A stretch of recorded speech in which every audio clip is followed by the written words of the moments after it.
विद्यार्थ्यांचे शैक्षणिक नुकसान टाळले गेले पाहिजे अशा प्रकारच्या भावना त्या ठिकाणी ठेवण्यात आलेल्या होत्या।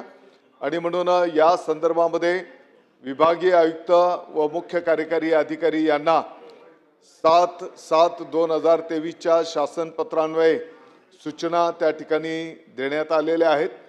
आणि तात्पुरती काही नियुक्ती शिक्षक बांधवांची जोपर्यंत पवित्र पोर्टलद्वारे नियमित नियुक्ती होत नाही त्यापर्यंतच्या काळामध्ये नियुक्ती त्या ठिकाणी करण्याची सूचना करण्यात आलेली होती।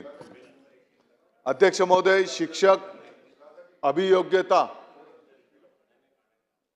व बुद्धिमत्ता चाचणी 2 डिपार्टमेंट्स होते आणि म्हणून पवित्र पोर्टल प्रणालीद्वारे या ठिकाणी शिक्षकांची भरती प्रगतीपथावर आहे।